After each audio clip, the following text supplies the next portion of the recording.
또 우리 정치가 경제를 삼켜버리는 지금의 상황은 정말 답답합니다. 이거는 뭐 해외뿐 아니라 국내 네. 상황도 약간 아마 좀 내포를 하고 있는 것 같은데 말이죠. 어떻습니까? 국내에서 이제 구분을 짓는다. 중국 상황과 했을 때 좀 명확하게 이사님께서 생각하시는 것 좀 공유를 해주시죠. 네. 역시나 우리 매니저님께서 말씀하신 것처럼 이 IT, 특히나 그 중에서도 이 반도체 섹터의 경우에는 어느 정도 반사 수혜를 입을 가능성이 높다라고 판단이 됩니다.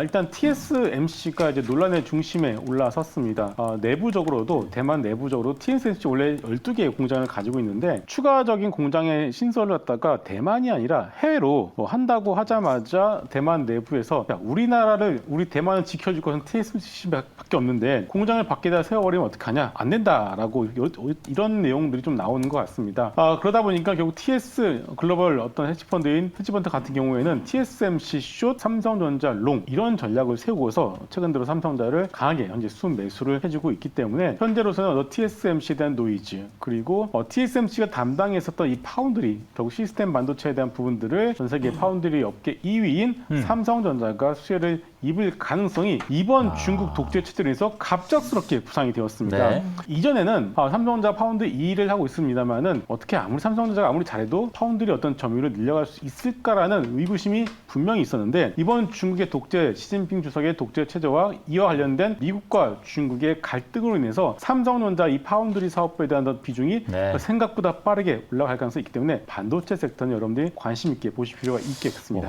알겠습니다. 네, 이 5종목 중에서 우리 두 전문가가 꼽은 토픽 종목 먼저 확인하시죠. 자, 김성훈 이사는 포스코 케미컬, 황대현 매니저는 하나 마이크론을 선택해 주셨습니다. 네, 그러면 김성훈 이사님의 네. 토픽 종목부터 살펴보도록 하겠습니다.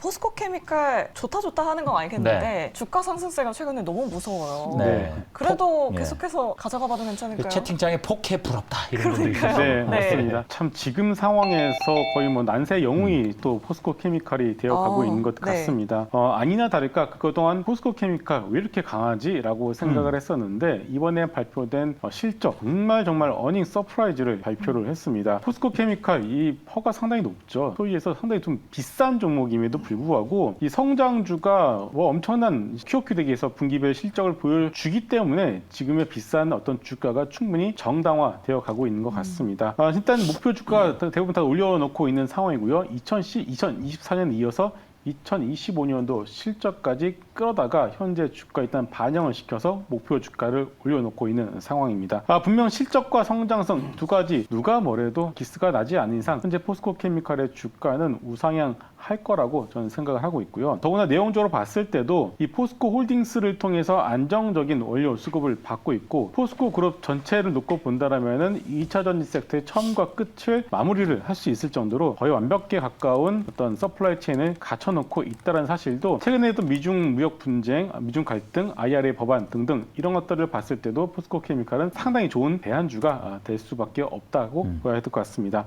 그렇지만 일단 말씀만 하신 것처럼 신규로 들어가시는 분들의 입장에서 봤을 때는 조금 부담스러운 것은 사실이에요. 일단 지금부터는 펀더멘탈적인 부분들이 모두가 다 알고 있습니다.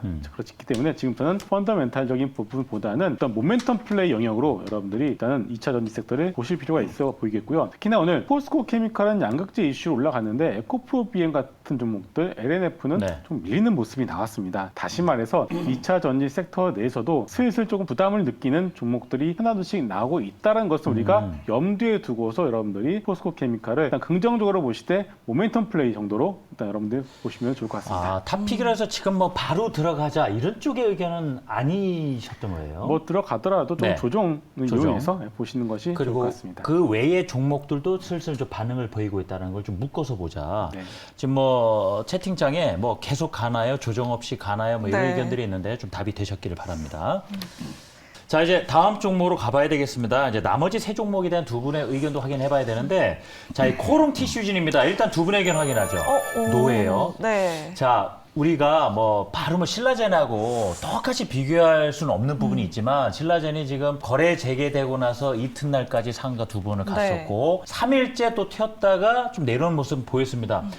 일단 코오롱 티슈즌 우리 김성훈 이사님께 한 분께만 좀 여쭤보겠는데요. 오늘 상한가 일단 가다 보니까 네. 내일도 이런 기대가 생긴단 네, 말입니다. 맞습니다. 예전 주가 흐름에 비하면 한참 좀 낮은 수준이긴 하지만 노를 주신 이유는 분명히 있으실 거 아니에요? 네, 뭐 네. 다 노를 들였던 것은 네. 신규분들의 입장에서 노를 들인 겁니다. 어차피 지금 신라젠이 그동안 이제 상한가 2번 그리고 그 이후에 조금 더 주가 올라갔기 때문에 네. 어떤 신라젠의 모습대로 가지 않겠냐라는 그런 어떤 생각들이 좀 녹아 들어가고 있는 것 같아요. 근데 신라젠 같은 경우는 결국 쇼커버에 대한 부분들이 상당히 컸습니다. 물론 코오롱 티슈즌도 이러한 부분들을 어느 정도 반영을 하고 있기 때문에 일단 쇼커버에 의한 그리고 신라젠처럼 갈 수도 있겠다라는 기대감 때문에 주가는 조금 더 올라갈 수도 있겠지만 상당히 좀 매매하기에도 상당히 어려운 영역입니다. 네. 그래서 이 부분에 대해서는 신규로는 조금 접근을 자제하자고 말씀드리겠습니다. 가진 분들은 어떻게 할까요? 가지신 분들의 경우에는 어렵나요? 지금 질문이?